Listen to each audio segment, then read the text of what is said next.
আমরা সবাই আল্লাহ ভীতি, তাকুয়া, পরহেজগারিতা, ধর্মীয় শিক্ষা এগুলো আমাদের ভিতরে নাই।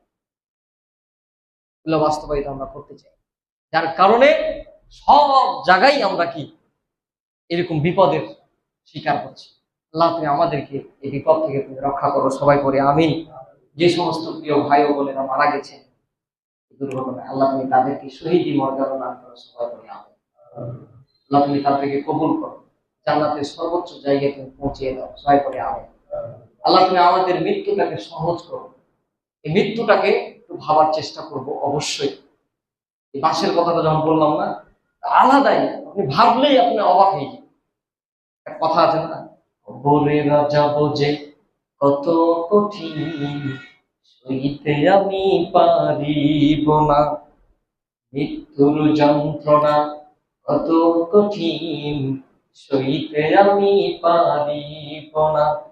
ওগো দয়াময় ওগো রহিম, ওগো দয়াময় ওগো রহিম, একটু দয়া করো না।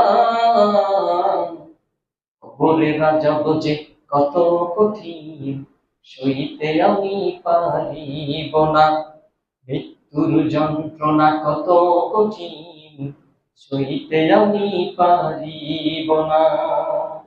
আল্লাহ তুমি আমাদের মৃত্যুটাকে সহজ করো, সবাই করি আমিন। মৃত্যুটাকে সবসময় স্মরণ করবেন ভাই। আমাদের ভালো হওয়ার জন্য কথাটা আমি অনেকবার বলি, প্রায় জুম্মার শেষে বলি, যে আমরা যদি ভালো হতে চাই, ভালো মানুষ হতে চাই, ভালো কিছু করতে চাই, নিজেও ভালো রেজাল্ট নেব, অন্যকেও ভালো রেজাল্ট দিব, মৃত্যুকে স্মরণ করব। মৃত্যুকে স্মরণ যদি আমরা করতে পারি, তাহলেই আমরা নিজ নিজ দায়িত্বে গিয়ে দেবো, ভালো হয়ে যাবে। পৃথিবীর কোনো মানুষ জানে না, জানতেও পারবে না কোনোদিন সে কখন মরবে।